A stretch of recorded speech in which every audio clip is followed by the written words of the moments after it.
Wow. Um, this is Sean Jones, David's nephew. You look amazing, by the way. You look good. I've never met you, or I don't think I have. But as just want to say, you look great. As my grandfather's older sister, you look great. Oh, aren't you? Oh, I love you. Oh, who are you again? I, where's your picture? Where's your photo so I can see you? Photo to come. Photo to come. Oh, I've seen pictures of you though, and thank you so very much. Thank you.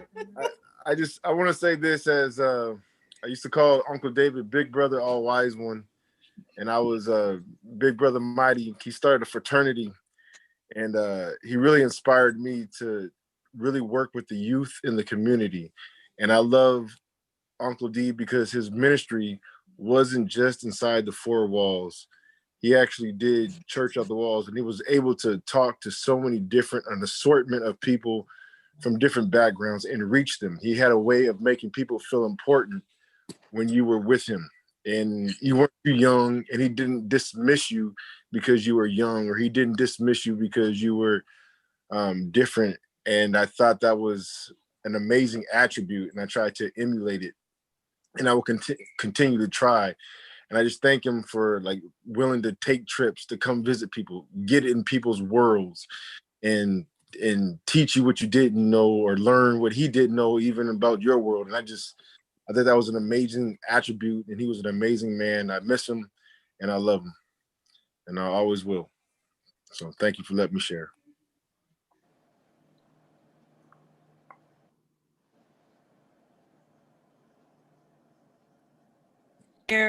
That when we first got, before we got married and all the family knew that it was authentic and it was for real, that I just wasn't telling folks we was getting married, that he actually asked me to marry him. Propose.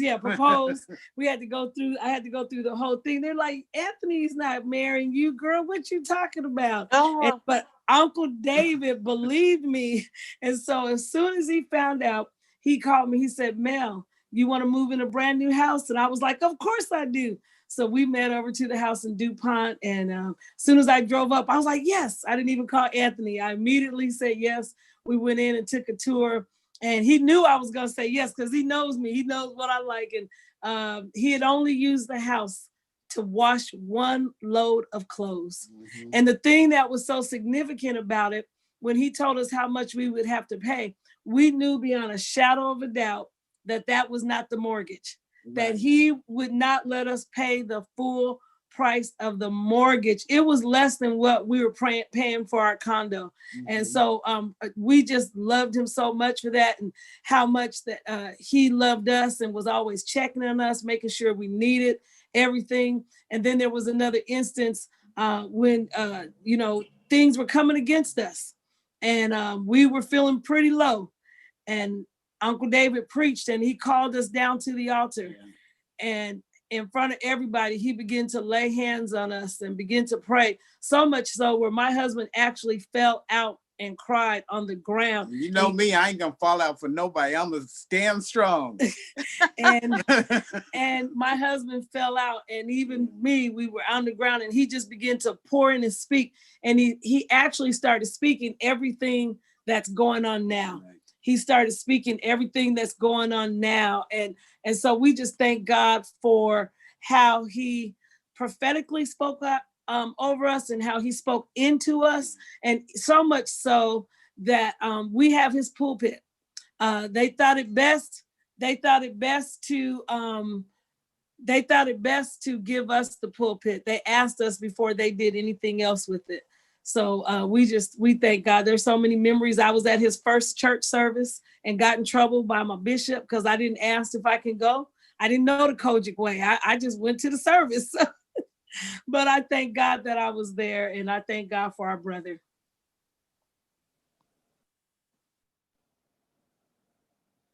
Okay, I'll jump in with this. David used to teach us Bible scriptures all the time. And the one that I remember that we can't forget, blessed is the man that walketh. Now I'm saying this from memory. I'm not reading, y'all. You can't see me, but I'm not cheating. But this is what Counsel of the ungodly. Yep, thus is a man that walketh not in the counsel of ungodly, nor standeth in the way of the sinners, nor sitteth in the seat of the scornful, but his delight is in the law of the Lord, and in his law doth meditate day and night. And he shall be like a tree that's planted by the he shall be like a tree that's planted by the rivers of water, that bringeth forth its fruit in its season. Its leaves also shall not wither, and whatsoever it doeth shall prosper. The ungodly are not so, but are like a shaft which the wind driveth away. Therefore the ungodly shall not stand in judgment, nor sinners in the congregation of the righteous.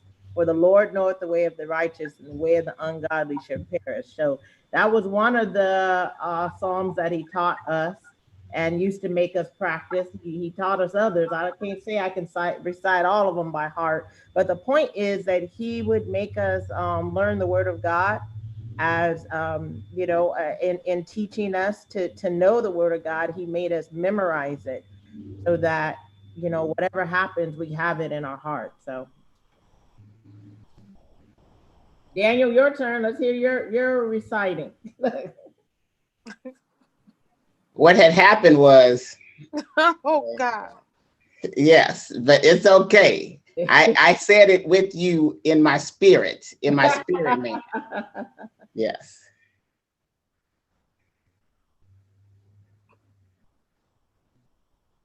Larisha, did you want to share?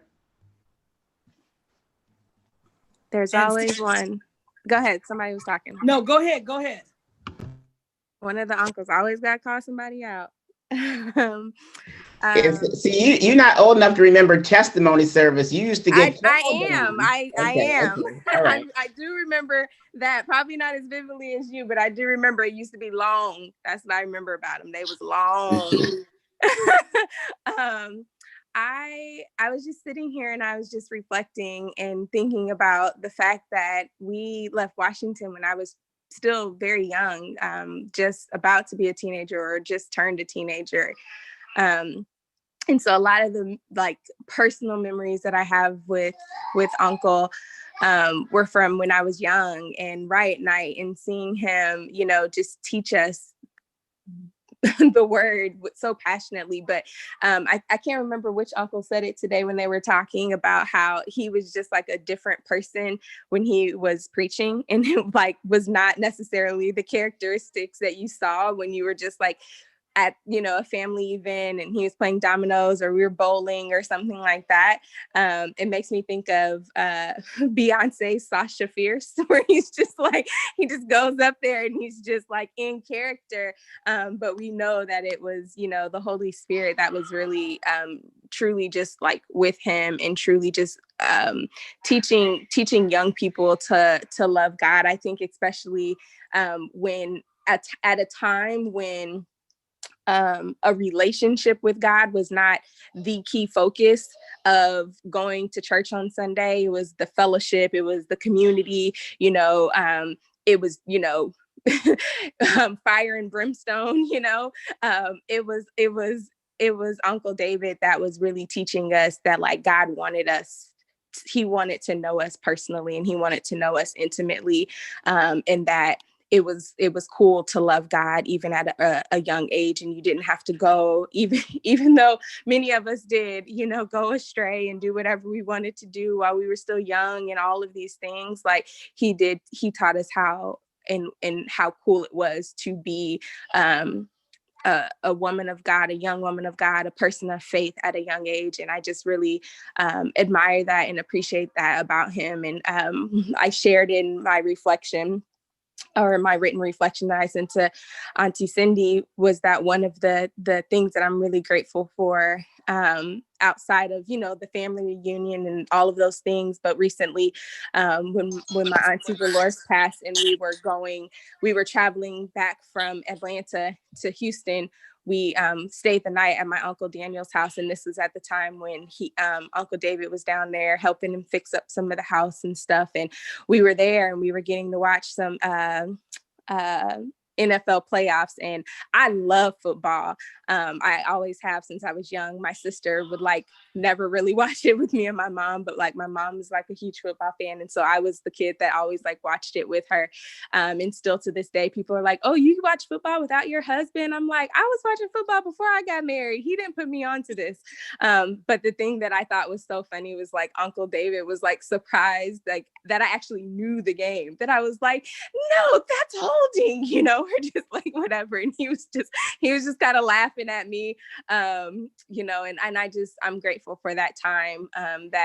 It's crazy to even think that was 2020 because so much has happened in this year, but it was, and I'm grateful that we really just got to spend that time with him, and so I love all my uncles. I'm very grateful to be in this family.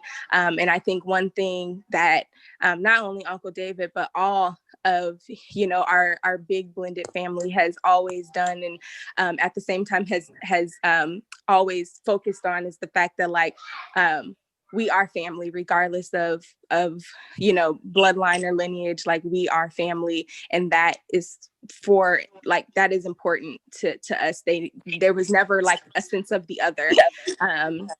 He was my uncle through and through. I was his niece, and I think that is something that I really appreciate about this family. And so we'll definitely miss him. I'm so sad that I didn't get to tap into having money talks with him. Uncle Daniel, you didn't put me on enough so that I would know that he should have been the person I was calling and learning from. It makes me really sad that I missed out on that, but hopefully maybe I can be a voice in that for the family going forward. So we'll always love him, and thank you for letting me share.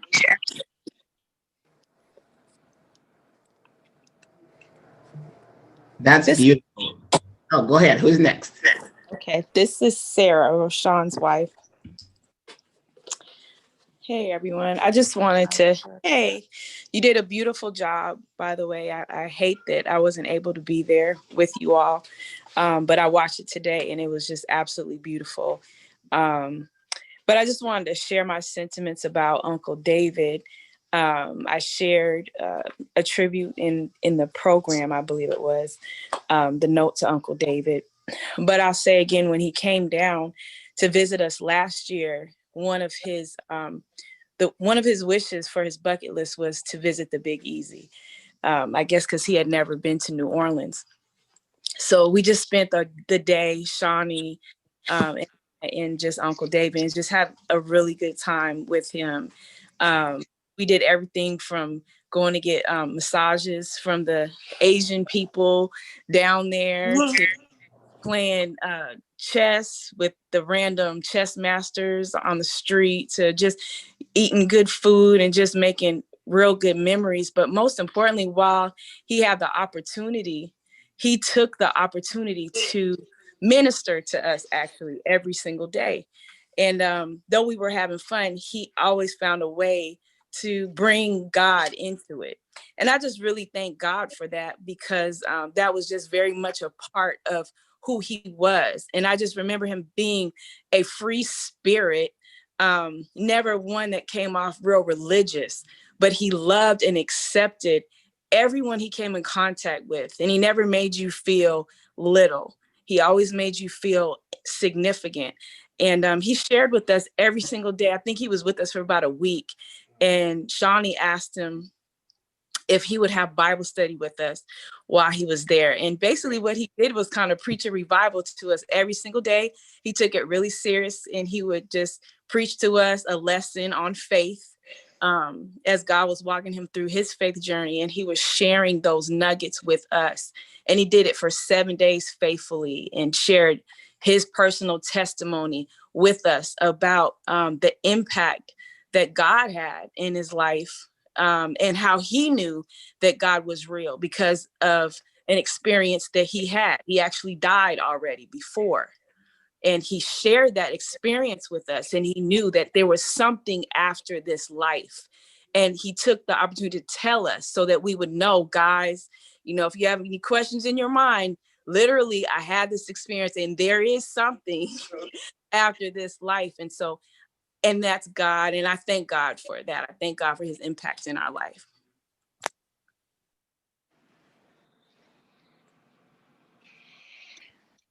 Hey, everybody, this is Drayvon. Just a few words to share about Uncle David. I just, remember him being just a real fiery preacher. Like every time I would hear him speak, like you knew that you were about to experience, a real touch from God and a real powerful word. And I also share when we were in Memphis for 7 years, his visit down there really stood out to me because, you think about people who would come visit and probably didn't because they couldn't. And Uncle David just coming down, visiting us and coming to our home and spending time with the girls. And even in that time, it was years ago, but just I remember him sharing words of wisdom. And so just to really have that memory of him coming down to where we were and, coming to church with us. And I believe he spoke there too as well. And they enjoyed him there in Memphis. But just him coming to our home and it obviously it's family, but the way he is, kind of how Sarah said, how he was just so welcoming, always had a great, wonderful smile, a good laugh to share, was always, super welcoming. And so I'm just really glad to have experienced him and spent time with him. And we're going to miss him. Absolutely. And just one quick story that we had when Uncle David, he used to speed all the time.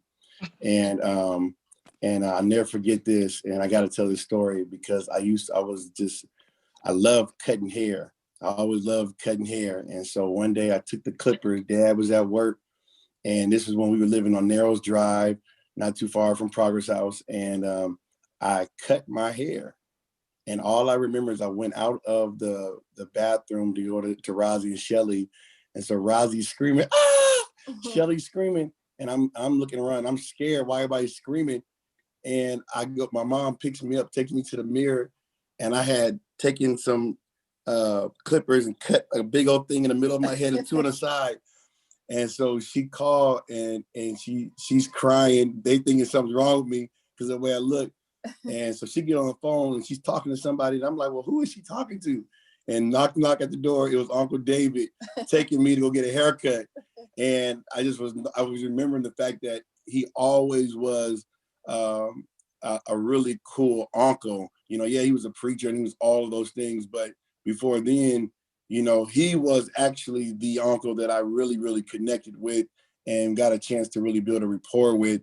And I thought that was pretty cool. And, I think it made his preaching easy because he was taking who he was as a person to the pulpit. And he always taught me that when you are who you are and you take that person to the preaching, it makes your preaching even better because people are not just hearing the scripture, but they're also hearing your life experiences in it. So miss him tremendous.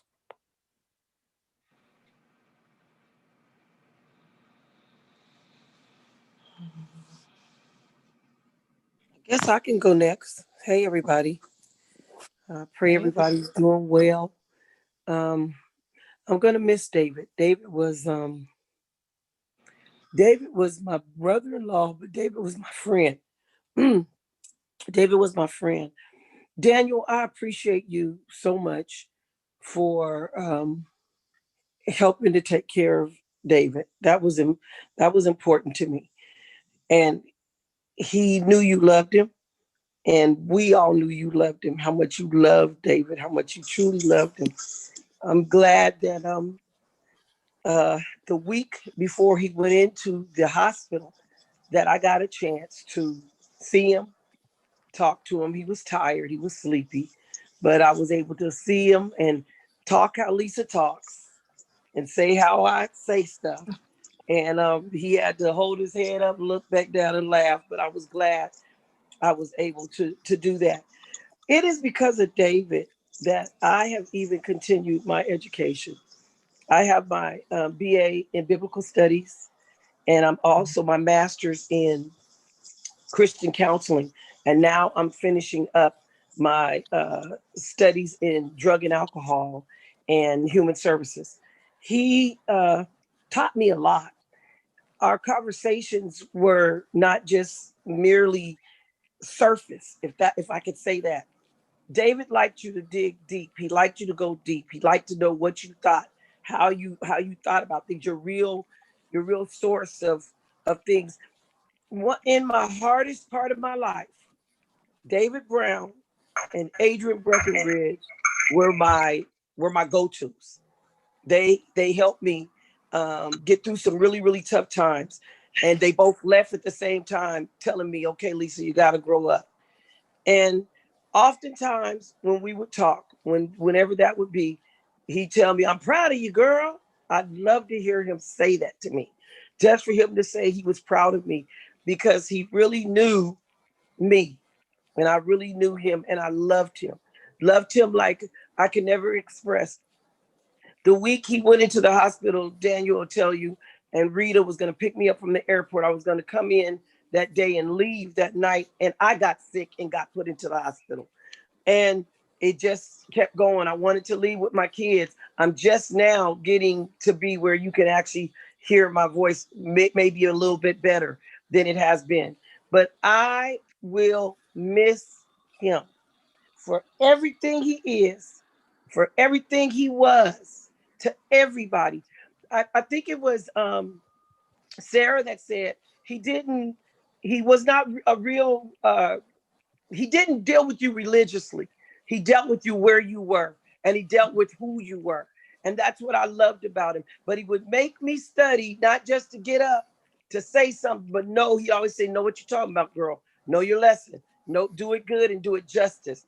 And from that, I used to tell my time, I am where I am, and I go where I go, and I do what I do because David has helped me. And like Ronell, there's been times I have called him and said, how do I say this? How do you pronounce this word? How do you do this? How should I go about this? And he also told me one time about an experience he had when he was really down and going through something. He said, the angel of the Lord came in his room and sat on the edge of his bed. He said, and I knew it was an angel. He has had real God experiences with God. And I'm going to miss him. I'm going to continue to love him. And I thank you all for still loving me, regardless, because that's the kind of person he was. My kids say I'm like Aretha Franklin. I ain't left the church. I'm still in here somewhere, and you guys are still dear to my heart. My kids are your kid. Their blood runs in the veins of all the relatives. I love you guys, and I enjoyed you all. Anthony, Pastor Anthony, you did a phenomenal job. You and Wayne, and listening to you all. I mean, phenomenal. It was a joy to listen to. It was wonderful. I'm proud of everybody. And I was even proud of my son over there trying to play a little bit. I was proud of everybody. I love you guys, and I love you with the love of God, and I love you because you are my family, and I love you because we're going to stick together. This is going to be something to get through, but I believe God's going to help us. Love you guys. Mwah. Yeah, I do want to jump back in and say one thing. Thank you, Lisa, for that. We love you too. And like you said, if it wasn't for the rest of our family, the Joneses and the Rosses and everyone coming through, we wouldn't have been able to have the service. We're just fortunate to have the talent in our family that we have. And like I said on earlier, mom and dad taught us to do what we do, and we did it, and we were able to do it. So I will say this though, in thinking about that, I was just remembering when I was helping David type up his will, because he gave in the end he allowed each of us to do certain jobs, and I got kicked off a couple committees because I got too many jobs, and I was supposed to bring food over, and I was late with the food, so I got kicked off the food committee. Yeah, that didn't go so That didn't good. go so well. I kept trying to get back on too, and he wouldn't let me back in the committee. He wouldn't let me redeem myself, but that's okay. He did let me come over and work on his will, and he's in there. I'm asking him certain questions. I said, "Well, what is it that you want to say, to people?" And he said, "Man, I really just hope I lived a life that helped somebody. I really hope I helped change somebody's life." And listening to all of you, what he wanted happened. He wasn't perfect, none of us are, but he lived in such a way that impacted you all enough to come on here and share your thoughts and memories And I just wanted to share that with you, that that was his wish. He really just hoped he changed someone's life. The other thing I will share, because our father's not here, Dr. Pat told me that when she took my dad back to see David, because he was able to see David the week before he passed, and it was an ordeal to get him there, but we got him there, and he went back there, and David couldn't speak at this point. He was on medication. They kind of had him just sleeping, and but dad was able to tell David that he was a good son and that he loved him, and that he what those were profound words. And then she shared with me one more thing that he said, and that was that he appreciated, he thanked David for staying with him. And we all know what a sacrifice it was for David to stay. I mean, David really could have went off, and I tried to get him to stay in Dallas, stay in Virginia, the places that he went. He could have been that mega pastor, but he chose, and I argued with him many times about leaving, man, just go. And it doesn't matter, what situations were going on in our family, or what ups and downs we may have had, or back and forth. Number one, David always stood up to take responsibility in our family. He always did. He would jump in and say, I'm going to do this, I'm going to handle that. And he did that as our big brother. But he also tried to keep the peace. When I didn't try to keep the peace, he still tried to keep the peace, and jumped in to handle that. But his biggest sacrifice was he stayed with our father in his business. He stayed, and at, around this community, around the church, he stayed. And if you know David, that was a big sacrifice. Like I said, he had other things he could have done, places he could have gone, different things that he believed in personally himself, but he did not go too far from our dad. So I honor him again for that and making that sacrifice. Just wanted to share that with you all. Hey, Cindy, can I piggyback on something, or not piggyback? I'm sorry. Can I change the subject for 1 second? Sure. Is John Brother Jacobs? Is this the one that was helping us with the programs? James Jacobs. James, is James on? Because I didn't see James. No, I don't see him. Okay. All right. Roy that you see there, that's John. Roy is the one that helped us with the website. So everyone, y'all know him. We use him for everything. Because he does a great job, and he did it at the last minute. So shout out to y'all life for getting those programs and everything done right away. Thank you. So please jump in and share, because we don't want y'all to hear from us. It'd be nice if you'd send me a program, Daniel. It'd be nice. You were Cindy. I'm gonna send it to you right now. We didn't hear you. You were on mute. It would be great if everybody.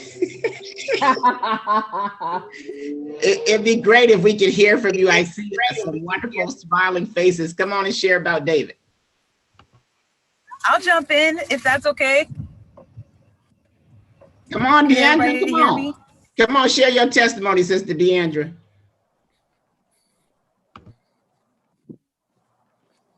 Uh-oh, now we can't hear you. Okay, it keeps like clicking me out and bringing me back in. So sorry for the glitch. Hello, everybody. Hello, family. I just want to say I love all of you. Trust me, I'm sitting here just heartbroken because I wish I could be there. I was talking to Cindy earlier and just saying like, man, it just hurts me I couldn't be there. But I will say, and you all know this, I was telling Fred the other day, like as I think of my life growing up, it always merges with the Brown family. And I'm talking about everybody, Brown Fisher, everybody, Jacob's family, my family, True Vine. It just merges all together. Like we had so many great memories.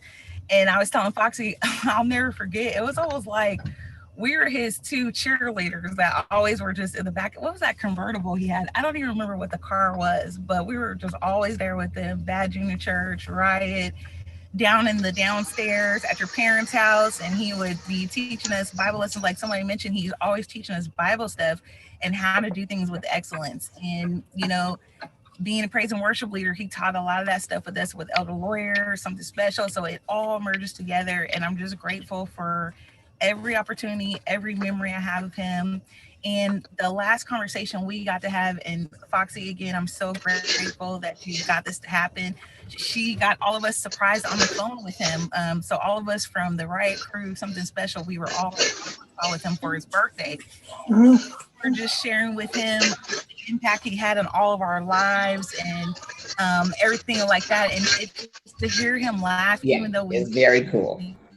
he was Very though he cool. was in pain, it was Are just you an at work? honor for us just to hear his Are you face at and for work? him to Okay, talk sure. to us. So I'm I'll let you appreciative know. of all of it. I love you all. I know my car. If there's something I can do later, let me know and I'll be willing to do it. Love everybody. Jacob. Hello, everyone. Hello. Can everyone hear me? Yeah. I'm doing the Yeah. classic Zoom call. Can everybody hear me out there? Wave if you can hear me. Put your hands together. All right, all right. I got some. I just want to come on and a special woman in our life, both my wife and myself, Lady Townsend is on, and she was a close friend of David's, and I want to have her have words at this time.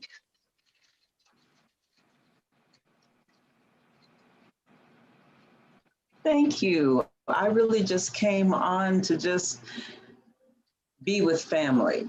I really just wanted to be with family. He was someone that none of us will forget, and will all probably try to emulate in some way his sweet spirit and his love of family, his love of the Lord, his dedication. Just all of that, are things that, and we heard it today in the service, but just all of that was him. It was David, and these are the qualities of a saint. These are the qualities that make us smile. These are the qualities that allow us to not be down for too long, without remembering those things that that was him, that made us laugh, that made us smile, that made us say, "You're right." Let's take a step back. Even in his times when he would be reprimanding sweetly, he had a way. He just had a way of speaking, of looking, of being, and not crushing, but yet letting us know this is the way to go. The grudges just can't be held. The love has to be upheld, and I just really, as I said, just wanted to come on, and because I wasn't able to be at the service, I just wanted to come on and just be with the family and to be with those that are remembering him well and smiling and loving him today. Thank you for this space. Hi, everybody.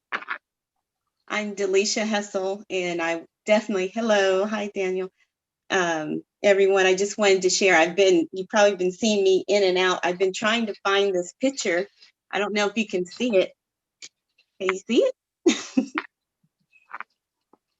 And so I was looking through some photo albums. I met David at Greater Harvest, Church of God in Christ, and he was at Bishop College. And I tell you, my heart, it's very, very hard. I've known him since that time, and always kept in contact with him.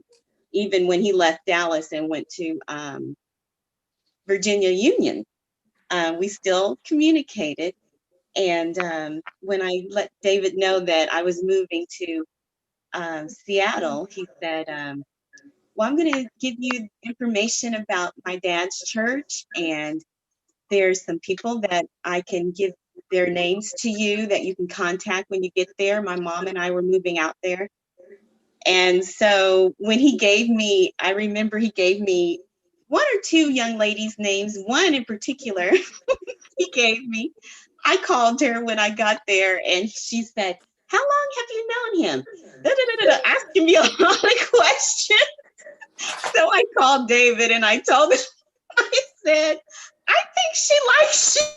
Uh-oh. Uh-oh.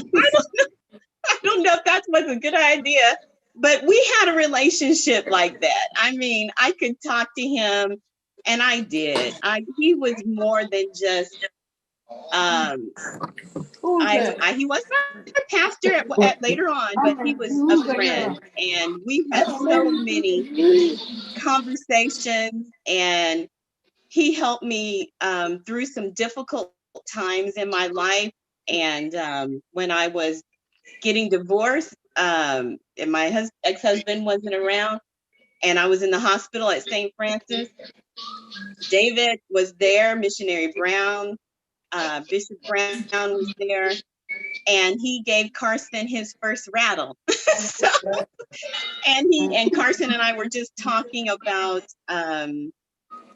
David, because actually he took Carson fishing not too long ago, before he got sick, and it's just hard. It's very hard, and I love you all, and I don't want to take up all the time, but I'm gonna miss him. I really am, and you all did such a wonderful job today.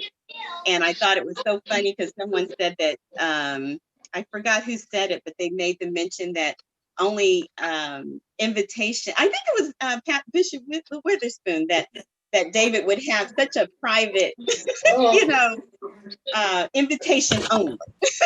So I thought that was great, but everybody did so good. And thank you so much for this opportunity to share. And I really do appreciate it and love you.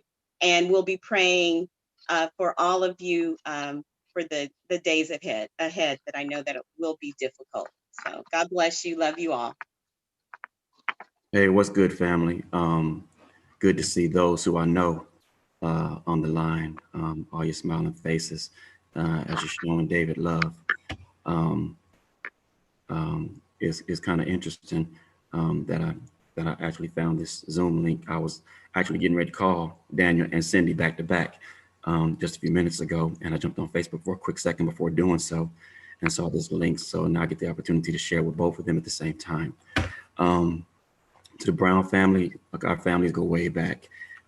Shoot, before any of the kids, our folks, you know, have been tight. And it's amazing how the relationships of our parents have transcended a generation and is now what we share together, the children and the siblings as offspring. So I treasure my relationship that I have with the Brown family. I'd like to think that what I share with Daniel is very similar to what my father shared with his father, or with your father, where it transcends friendship, but it's actually a brotherhood. And I want to say my condolences to the entire family. I love you all. Rynell, you know I love you. Cindy, you know I love you. And Anthony, it's good to see you all. And it's like I shared with you last week, Daniel, if I could have been there and times would have been different, you know, with this day and time, you know, we'd have been there. But I'm thank you all for allowing us to have the platform to be a part of what you all shared on today. The love that you can just feel the love through the camera that you all shared with each other. I want to give kudos to you, Daniel, like everyone has done for you all day, and just express to you how proud I am of you for the sacrifice you made and the love you showed to your brother. I think it's absolutely amazing and incredible what you did, because I know your hustle here, you know, and to see what you've done is amazing to me. David is a special kind of guy. I've known David all my life, and David has a way of when he talks to you, he makes you feel like you're the only one in the room, and he never rushes a conversation with you. You know, but he takes the time to see how you're doing, you know, and just chop it up with you. So the times that I spent with David, as few as they were, especially in my adult years, because I've been away from the house for a long time. But every time I see David, he's always the same. And David had that contagious spirit to where when he was around, you want to be around him. And so Daniel would often have him in town, and I wouldn't find out he was in town until after he would leave. And I blast David out and I blast Daniel out whenever I see him. But over the past couple of years, they assured me that they were going to change that. And Daniel decided to stop being stingy and decided to start sharing David while David was in town.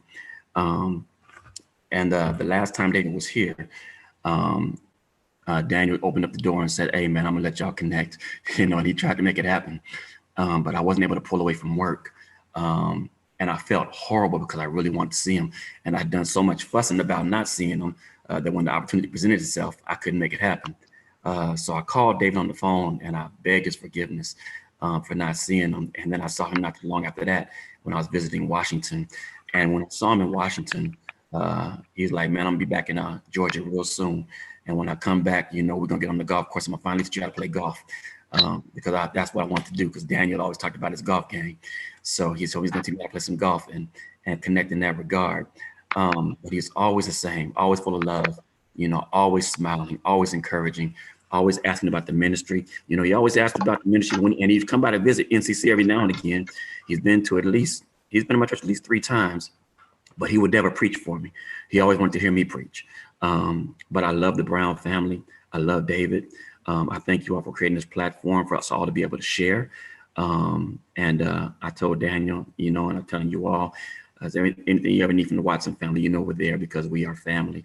We love you all, and we pray God's continued blessings upon you all, that he may strengthen you and keep you in this time of bereavement. I love you guys. Thanks for letting me share. Peace. Hey, Rish.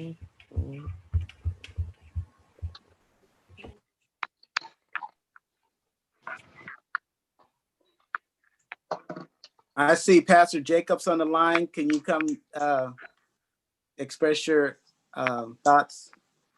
And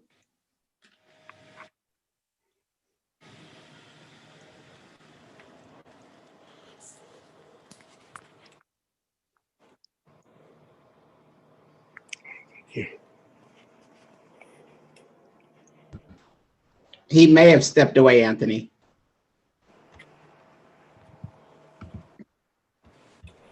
is there someone else that would like to express your thoughts or condolences? Oh, there's Pastor Jacobs. Hey, how's everybody doing? Wonderful. Good to see everybody. Thank you for this opportunity just to come in and say something about David. Me and him had a special thing together. We grew and we learned together. I learned about the details of preaching, and I taught him how to do business. So we kind of had a mutual exchange, and we found that we love each other through the process. So we're all going to miss him. We love him. He was a special friend, and some things that are just made very simple. I loved him. I appreciate him.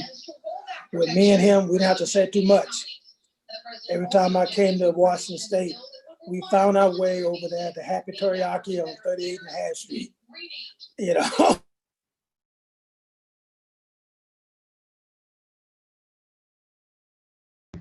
Oh, it's on mute, Pastor Jacobs. Something happened. It's on mute.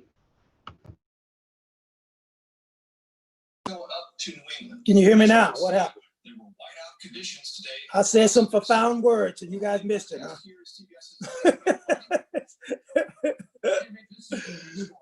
But anyway, I love David. We love each other. Like I said before, he taught me the details of preaching, and I taught him how to do business, how to sell real estate, and how to do what he needs to do. So we loved him. And like I said, we find our way every time I come to Washington State to find ourselves at Happy Teriyaki on 38 and a half Street. So that was a highlight of my visit to Washington State, to meet him over there and have teriyaki. First Lady Jacob is right here. She's sitting here. Look over there, baby. Hello, how's everybody doing? Glad to see you. Glad to hear from you. All right, we love him and we thank God for you guys giving me this opportunity to speak to the family. Family, we love you. We thank God for you. I shared with some of the members of the family that sometimes we wonder how things happen in life and what things have happened to the Browns family. But I shared with a couple of members that all God told me was, you guys can handle it. That whatever happened, you can handle it because you know God. You know a God that is able. And so the word that God gave me to give, I think I spoke to Ronell and I spoke to Cynthia. That's the only thing God gave me, sometimes those moments. And he just simply says, you guys can handle it. So I'm believing you. I know you can because I know God will. All right. Bless you guys. And I'll see you real soon.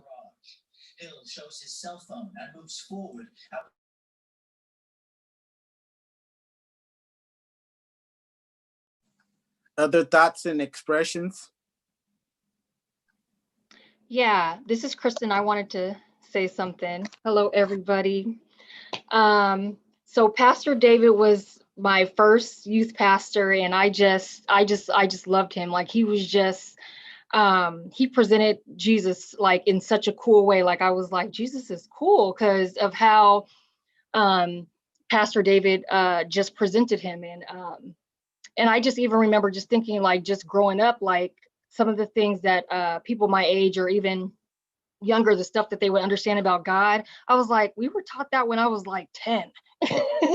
And but Pastor David just had such a way of just preaching. And I loved being a part of Riot. And he let me be a part of the Riot paper. And I just remember I just held that role like just so dear. I got to work with him and Sister Beverly with that. And I remember this one time Pastor David had took like all the young people out to like Red Robin. And so me and my brother got to go. And I remember being so mad at my mom because my mom made us leave like before everybody else, before like it was over. And I was like, oh man, mom. I was like, but everybody else is still there. And I remember I was complaining to Pastor David, and Pastor David said, it's okay. He was like, it's going to teach you discipline. And so I just appreciate like just all those times. And then even when I would see him like at the store or something, like he always came over and said hi. And even when I wasn't able to like hug him or like be in like close proximity with him, like I would just, I would give him just hugs like that. And I just loved him so much. And I just appreciate him for just presenting Jesus in such a cool way that made me want to, know about God and know about and live this salvation life. And one of the stories, I just remember us at one Riot night service, he had preached just so high, and like the anointing was just so richly on him that I remember being in the audience and seeing a girl crawl down to the altar, and I had never seen anybody crawl down to get prayed for. And I just remember thinking in my head, like, oh my gosh, the power that Jesus has just blessed this man with, that people are crawling down to the altar to get to Jesus, was just so impactful to me. So I just appreciate him. I appreciate the family for sharing him, with us. And I'm glad that he stuck close, because he really meant a lot to me, to True Vine. And I'm just so glad to have been in his presence.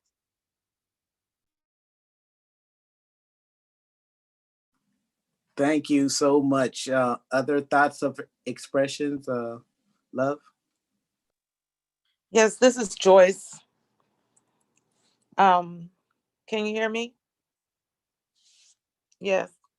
Yes, I just want to start by saying that you guys know, if it's one thing I love, is this family. I came in contact with you guys, 1975? And at that time, I gained knowledge of the gospel and how to truly be saved, because we were of the Methodist faith. And then I gained a lot of brothers. I never had a biological brother, but I gained a lot of brothers, and I loved David. And you guys know I'm a big crybaby, so I was sitting here trying to get myself together. I thank you guys for this closure. The funeral was beautiful, and I too am just so amazed at what Daniel has done. I know how hard it is to take care of a family member until death, because I did it for my daddy and for my mother. And I know it's not easy. It's very hard on the caregiver. So Daniel, I applaud you. But I love David. Everybody's talking about David and how wonderful he was. He would use some of the most amazing words and sentences when he preached. And I would talk to him and I would ask him, where did you get those words from? And we would always, that we had a running joke going that we were going to write his dictionary. And I'm very sorry that he didn't do that, because when he spoke, it was just phenomenal. When he was away at college, when he left high school and went to college, you know, after a while he got kind of discouraged, and he was talking to me, because we would talk like 3-4 times a week. I loved talking to him, just keeping him encouraged in college. But he got kind of discouraged, and he was talking about leaving. And I was like, absolutely not will you leave school. Absolutely not. I don't know what we have to do. I would send him care packages. I would make sure I talked to him all the time. But it was like, David, whatever you have to do to graduate, that's what we're going to do. And I thought about David when I started school about 3 years ago, I think it was now. And I thought about him when I actually got my bachelor's degree. David was a big part of that, because education was so important to him. And he was one of the most intelligent, most eloquent people that I knew. And I loved him even for that encouragement from so far back. And because of him, I have decided to go on and get a master's in Christian studies, because like I said, David was just so smart. And when you talk to him, sometimes the words would just kind of fly over your head, but he made sure that you understood what he was talking about. We used to have Friday night game night at my apartment when I live on Cypress Cove, and we would always play chess or Monopoly. And we all know that, like everyone has said, he was the most amazing strategist. He would teach me, Joyce, you need to think 5 moves ahead if you want to beat me, because you're not going to beat me. And I rarely did. But he would turn those Monopoly games and those chess games into Bible teachings. It would always end up with us talking about the Bible and him preaching and telling me this, that, or the other. But I love David with all my heart. And I am so sad that he's gone. But I am also very grateful, because I know where he is. He's up there, and I know he's saying hi to my mom and dad, But thank you guys for sharing David with us. Thank you so much. And like I said, I love the family. You guys are the epitome of love and comfort and caring about each other. That's the way all families really should be. I love you guys, and I'm going to miss David very much. And thank you for this time. I'd like to piggyback on something that Joyce just said about chess, because my son just said not too long ago, he said when he sat down with David and he was trying to teach him David was trying to teach my son how to play chess. Mm-hmm. So my son made a move, and he said David told him, you don't want to do that, because if you do that, I'm going to do that. Yeah. So, but he was, he had so much patience with young people, period, but definitely with the young people. And that's what I so appreciate about him. Okay, I get to share again because I'm the sister. I get to do that. But, Joyce, thank you. You just said something that reminded me when I was in my first year at Spelman. I had some problems going on at home. And I said, actually my mom was diagnosed with cancer during my first year. And then we had some financial issues. And I told David, I said, I think I got to come home. I think mom and dad are saying I may need to come home because all of this is going on. And mom, you may not be doing good. He told me, he said, listen, I will handle everything at home. I will take care of mom. I'll make sure dad's straight. I'll get the finances, but you will not come home from school. You will finish at Spelman. And, I didn't know what to do. I was only, 18, 19. And when he told me what I was gonna do with that kind of firmness, I knew what I had to do. So you're right. He definitely stood up for us and family and education, and knew how to set the record straight so that we could do what we had to do. So yeah, I forgot about that. Thank you for reminding me of that story, Joyce. You're welcome. Hey, Anthony, I see Foxy and Rob Jones are both on here. I don't think they've had a chance to say something. I don't know if they're on or just listening. That sounds like a great idea for one of them or both of them to come forward and give us words, give us thoughts, give us expression, please.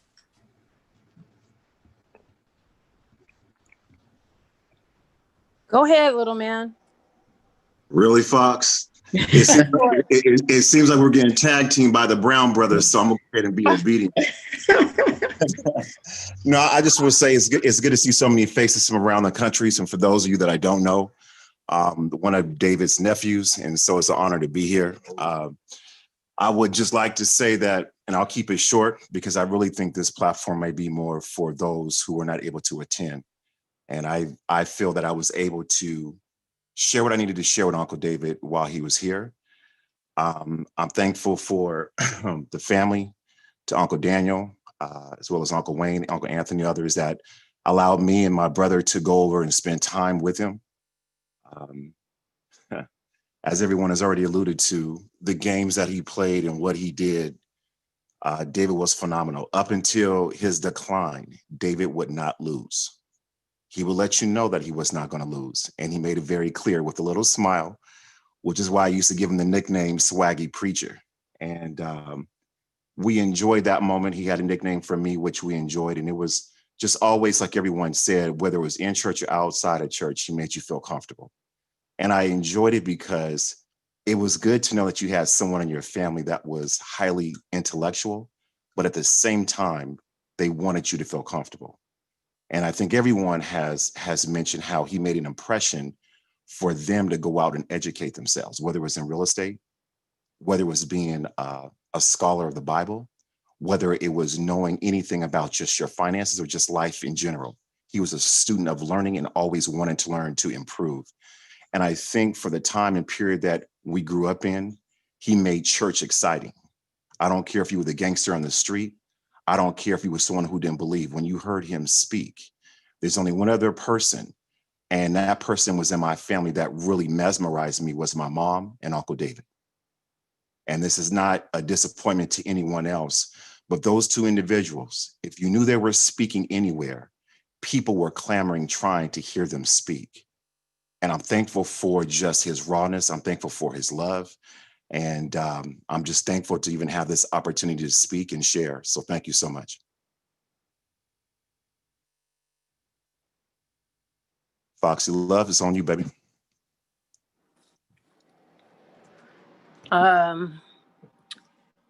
It's just so hard. So I'm not sure if I can share about him yet. All right, we understand. But I will say that he just was a good uncle. I'm just gonna miss him. He's just always been a part of my life, a part of so many people's lives. And I know that he wouldn't want us to be, he knows we're gonna be sad. He said that so many times, but we know that the consolation is that he's in a better place. And I'm so glad that he doesn't have to deal with that pain anymore. But I'm just gonna miss him. I'm gonna miss him so much. And I thank all family. You guys did. I haven't been able to watch the funeral yet, but I hear it's amazing. Just special thanks to all of our family who have just showed up for Uncle and for each other. And it's just a joy to see so many people talk about Uncle David, he's just an incredible person, not because he just did things perfectly, but just because he lived honestly, even in his struggles, he talked about them and wasn't ashamed to just say he was wrong and to fix them and work them through. And so it's been such a privilege to honestly, in some ways, be raised by Uncle's leadership and his teaching. And I'm trying to hold on to all these memories, but more importantly, just to hold on to the essence of who he was and try to implement that in my own life and into my children and the people that we get to work with daily. I will say to the rioters on this call, we had planned, he had so planned in last May, to do one more riot night. And he said if he made it to next May, he would do it around his birthday. And we weren't able to do that, but maybe one day we can come together and do a riot in his honor, because I think that would be really awesome. But he sure was excited about maybe doing that one day. So we can talk about that later, but much love to all of you. Thanks for having this platform for folks to be able to share.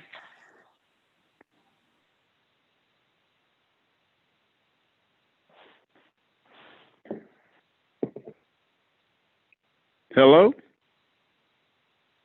Yes, who do we have here? Stevie. Oh, what's up, Steve? What's up, man? What's happening? What's happening with y'all? Man, I ain't got my Zoom thing hooked up at home. It's all right. Well, we want to share what you hear what you have to share, man. Hey, Man, Stevie. Hey, man, I ain't got nothing to say. Everything was done is good. David, I mean, I'm like what you said, or who Wayne said, or Anthony said. I tried to talk before. I can't say anything afterwards. I feel for everybody. Everybody's going through something right now. This is hard, but it's beautiful at the same time. This is what I will leave you guys with, because I have to call back to work. I got another meeting I have to call in. I ain't Zooming. But you know what? Sometimes we got to look at it like this. David went to heaven because God wanted to see David and talk to him in person. That's how I think about David leaving. We're the ones left behind and got to stretch through. I think he did his part. And that's the best blessing you can have of all. Somebody wants to see you that bad. It hurts us. Wayne said it. But he was here for a certain purpose, and he fulfilled that purpose. And God wanted to talk to him, just like I want to talk to one of my kids. So, thank you. I appreciate that. Yeah. So I love all of you guys. I don't know who's on here because I can't see anything. Riri is the one that hooked me up. See, you young whippersnappers, you guys got your own little internet thing going on, don't you? Well, it's more than I'm going to warn you. It's more than just family. So. Oh, okay, that's cool. I'm sorry, I don't know you guys. No, it's But, okay. Warn him, please warn him. Yeah, before we get too deep into it. Was I wrong? I didn't say nothing wrong. I didn't cuss or nothing. You did well. Okay. Thank you. Well done. Okay, did I do okay, Daniel? Hey, we'll cuss later. How about that? All right, Yeah, somebody I mute his don't. mic. Somebody mute his mic. Oh no, I got control. I'm a professional. Yes, sir. Okay. I just want you guys to know I love you guys. Everybody that's on here, even if I don't know you, I love you. Because you're still my brother and sister, whoever you are. And as long as you ain't done nothing to me, or trying to hurt me or my family, I'm with you. I'm with you. Love you too, Steve. Okay, I love everybody. I don't know what else to say except, man, I ain't ate in a couple of days, okay? So y'all got around people crying and eating. I've been sitting up here listening to James Moore. Okay, no. I'm going to stop. I'm going to need you to stop and get something to eat, man. I need you to eat. Man, I'm like where I was telling you. I just ain't had appetite like that. Man, it's just so much, and I wish I could have been there. I couldn't. I feel for that part of it. I never wanted to miss none of my siblings, relatives, anybody's anything. But I don't know. No, it'll be cool. It's all good. It's all good. Sounds good. All right. Love everybody. Love you too, man. Love you, Uncle. Everybody. Okay, love you guys too. All y'all hang in there. Keep doing your little secret squirrel internet thing for under 40. I'm 58 almost. Okay. All right. I'll All right, talk to you soon. Okay. Bye-bye. I see Sister Marilyn is here with us. Sister Marilyn, do you want to share something?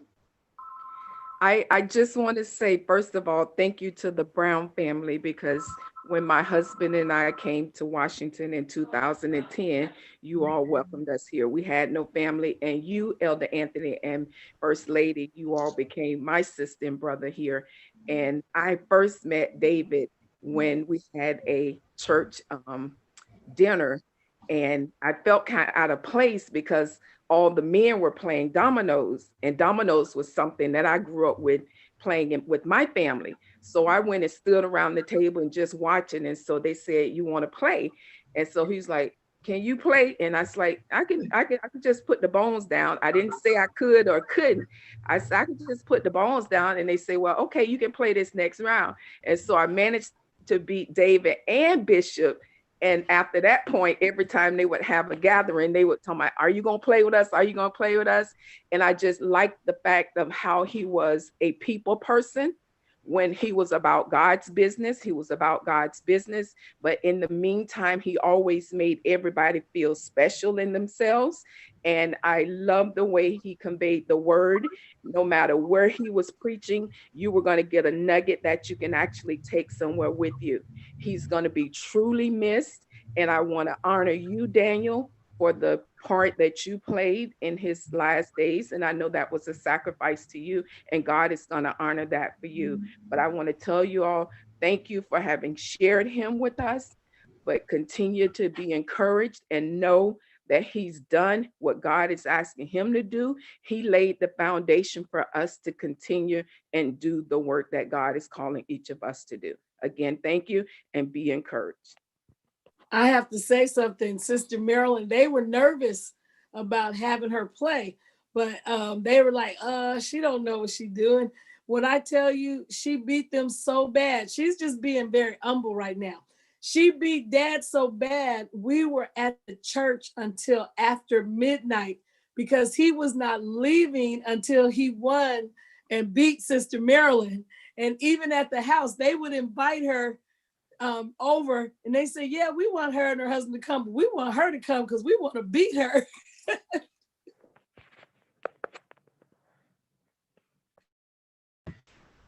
Leo, I see you out there. Come on and share with us, man. Well, I didn't get a chance to know David as well as a lot of people. From the time I came into the family, Mary and Cynthia, we met. He came down to the house in Georgia. We actually had, I think, the longest conversation we'd ever had down there, fishing. So that was pretty cool.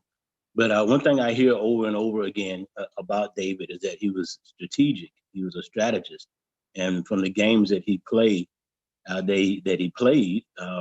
you have to be a strategist in order to play those games well. And I hear that over and over again about him, how he was a strategist.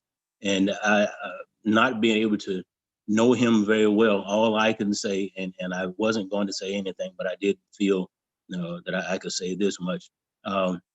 As an encouragement to everyone, I try to, when someone passes that I know, I try and think of the things that they meant to me and try and hold on to those things. So for me, that thing would be concerning David, strategy, the strategy in life. He was a businessman. He was a pastor. He was a servant. He was a brother-in-law. He was a brother. He was an uncle. He was all these things. And in that, I think he used what was at hand for him, and that was most effective for him, and that was strategy. So he used that strategy in his daily life with everybody he came in contact with. I'm just imagining this to be so. And I would just say, the thing that he was to you, use that. Because in my life, strategy is something that I employ as well in my decision making for what I'm going to do with my life. My wife and I, we do that together. We strategize and we plan our next move in life together. Spiritually, as individuals, we have to strategize how we carry ourselves spiritually through this daily walk of being a Christian. So our individual walk, I heard a few excerpts from ministry, from sermons that he ministered, and they were full of strategy, things that I pulled out in the couple ministry times that I did hear of him. And there were just some things that were taped. I was able to pull something out of those, some things that I could use in my life in a strategic manner at a particular time. So I just encourage all of you, whatever you learned from him in passing, that he passed on to you in ministry, or just in daily life, try and incorporate that into your life, and he'll always be a part of you. If you can say, hey, I equate this part of my life to something that I learned from David, then he remains a part of you. So I will take that part with me that I learned from him, or that was highlighted to me again. Just be aware of for myself, and speaking for myself, to just be aware of being purposeful in things that I do, which I heard that about him as well. He was a purposeful person. Things that he didn't do a lot of haphazard type stuff. He planned things. So again, I'll just encourage you to be purposeful about your life as a Christian, as a part of a ministry that you're a part of. Be purposeful in things that you do, and he will remain with you in the thoughts and deeds as he is going to remain with me. Thank you. Thank you. Thank you for sharing your thoughts, and we thank you for all the expressions that have been given. And then we're going to have our auntie, Aunt Jane. I see her on the line, and I'd like for her to come and give expressions or thoughts of love.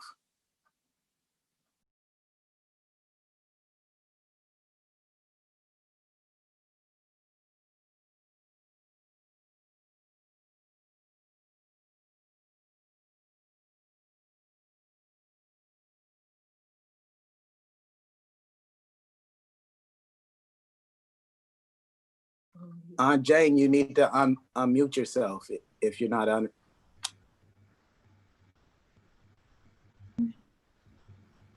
Oh, wait a minute. I did it. Hallelujah. Ain't God good? After half an hour. Hello, everyone. Now, Aunt Jane.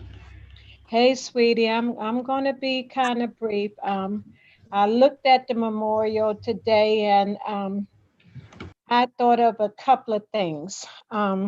It took me back to when you all were little and how you were there for one another. When I would come and visit every other year and all, and just how close you all were. And I see that you're still there now. I looked at all the participants today, and all of y'all, I mean, you were raised together, your siblings and all.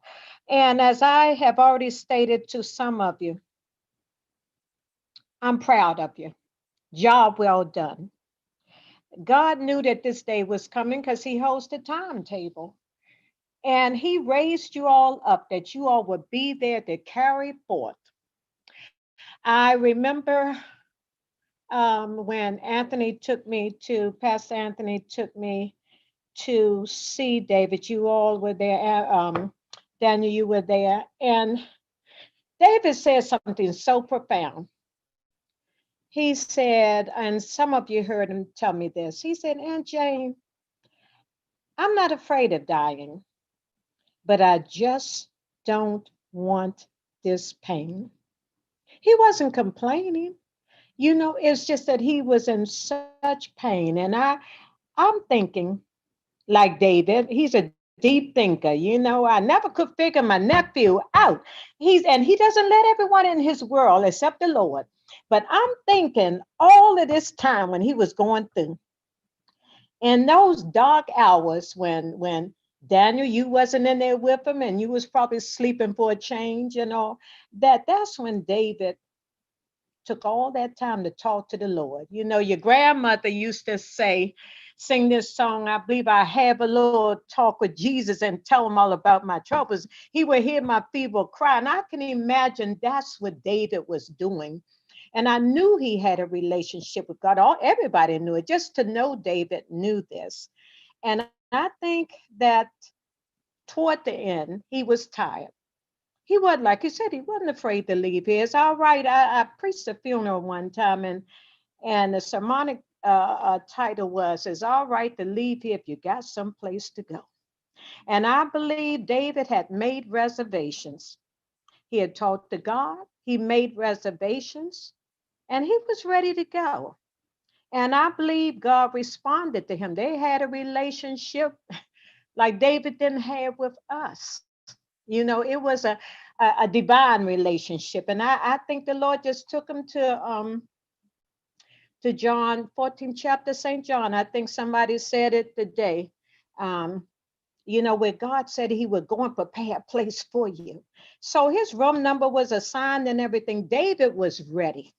And the Bible reminds us to be absent from the body is to be present with the Lord. And I think of my nephew, and it's no more pain. He has a new body now.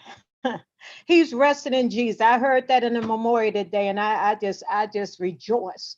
He's resting in Jesus. He ain't got to worry about it. He's up there visiting with family. I mean, even before y'all moms left, his grandmother was up there waiting for all of y'all. So David is in a better place, and so we rejoice in that. We'll miss him. We love him. We'll miss him. I beat y'all up like I tell y'all because I love you. And I didn't spare him either, although I lied toward the end when y'all put me on a loudspeaker and I said, David, you're my favorite. Don't tell them. But secretly, I tell all of y'all that individually. So that's Aunt Jane. So I'm rejoicing and I thank God for taking David into his arms. I love y'all. Okay. You're strong. You're stronger than you think. Love you. And every one of you played a part in this. And I'm just so proud of you. Job well done. Thank you. Love you, Auntie. Love y'all. Okay, Love you, Auntie I Jane. know how to get off. I don't even know how to get off. Took me half an hour to get on. So I love you, Aunt Jane. love y'all. Hey, Joyce. Hi, Hi. baby. Hi. How you doing? I'm Okay. good. You better call me sometime. Everybody said they gave you my message. Anyway, Yes, call ma'am, me. I will. I promise. Okay, love you all. Gotta go now. All right, bye-bye.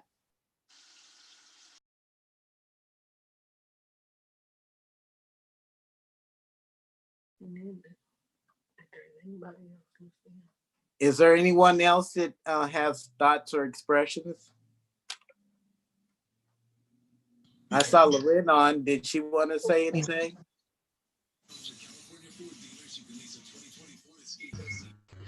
Hi. Hello? I hear you. Wait, Loren, let me say something before you do. Yeah, no, I'm seeing you right now. Okay, I yeah, didn't because hear. Okay, go before ahead. Loren shares, I have to make sure that for those who don't know, Loren was with us and she was able to sing to David as he made his transition. So her being there was amazing, and I'm so glad she was there, and I'm so proud of her for what she did on that day. And she always has a special place in my heart, and that just took it to another level. So I wanted to acknowledge her publicly for what she did for David and for us. Wow. That's amazing. And that is so true. And though it was hard, it's an honor. Because Uncle told me to do it. He told me before when we were playing all the games that we would play, Rummy Cube and spades and dominoes. He would always ask, are you singing? You need to sing, and so I'm like, yeah, I'm singing.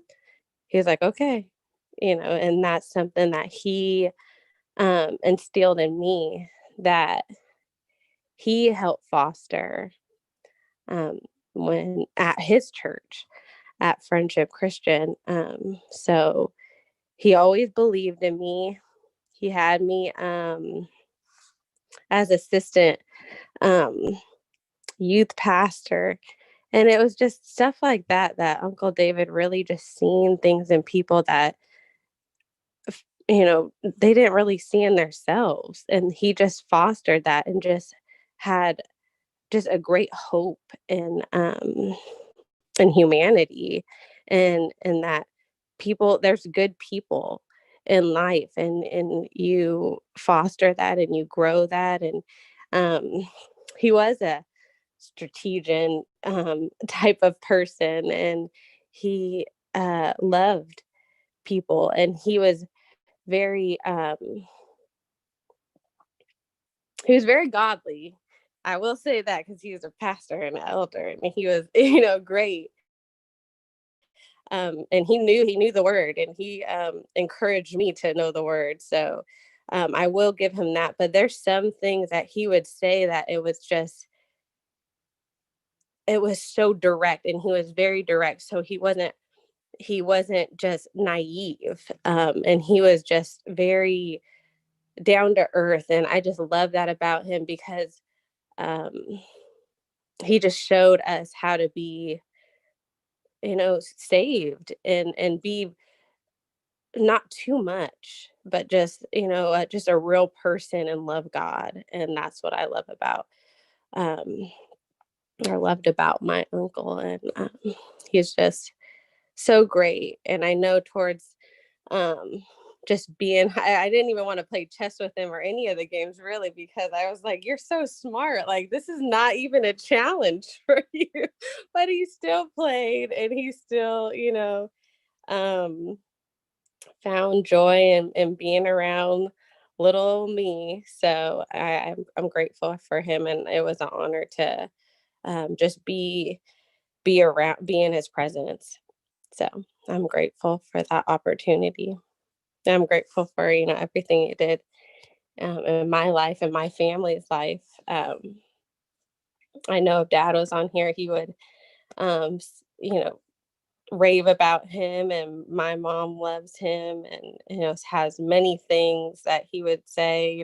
Everybody that I know, there's no person that knows Uncle David or knew Uncle David and didn't say anything grand or grandiose about him. So he is a great person through and through, and that transcends across everybody who's known him. So that is very consistent. And it's just an honor to be a part of his life and this great family. So I will let you go.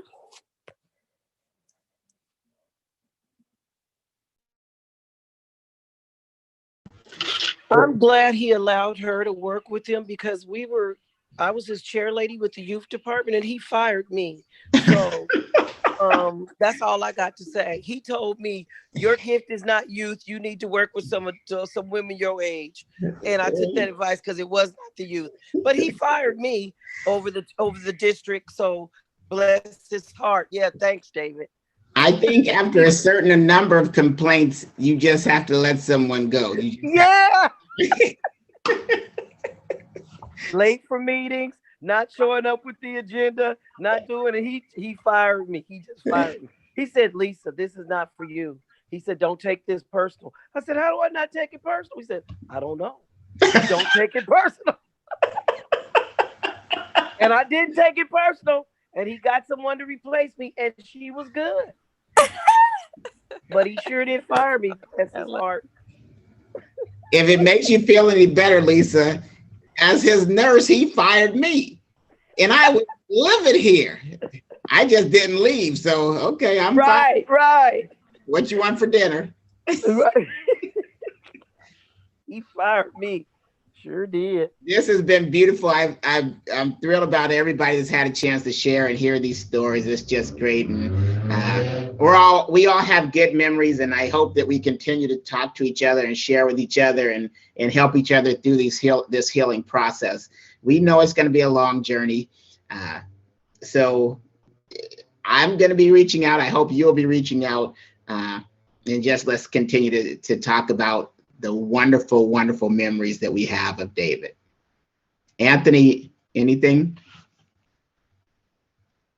Yes. Before we go, I just want to pray for everyone, both on the line and those that came on, and our family as a whole, and then our communities, because I know David didn't just have an impact on just our family. He did touch the community, and the community is going to miss him too. Um, and also Peggy, we want to pray for her as we pray. Lord God, we thank you for the life and the times of David Brown. We thank you for every person that he touched, big and small. God, we thank you for those that shared their expressions on this line. And God, we ask that you bring healing and comfort, because only the enemy brings worries and doubts and torment and all that other stuff and confusion. But you give peace and love and understanding and long suffering. God, we ask that your spirit be with us, upon us. God, help us to maneuver through the thoughts and feelings that we have in our mind, and help us to be settled in you, to know that you love us and you appreciate us and you have a purpose and design for each one of us. And God, as we go forward, help us um, as we grieve and mourn, not to stay in a place of mourning and grief, but let us transition through this. And Lord, um, like your word says, weeping may endure for the night, but joy brings cometh in the mornings. We ask for your joy and your peace and your strength, and God, your love, and direct us in all that we say and do, that we'll be pleasing to you. In Jesus' name we pray. Amen. Amen. All right. Love y'all. Amen. Love you, Appreciate you. family. Love you. Bye, Love you Lisa. guys. Wait, Bye-bye. Joyce. All right. And if you Cindy, tuned into Melanie, our everybody. Love y'all. if you Love tune y'all. into Love everybody. okay, as you tune into our broadcast on Sunday, we're also going to do a tribute to David, and you can look for information for that too. 3 o'clock is our service time. And keep our So, father in your prayers. Yes. yes, yes, Love you all. Love yes. you. Good to Thank hear you your all. Love voice, you. Cindy. Good night. Bye, everybody. Bye. Bye. Bye. All right.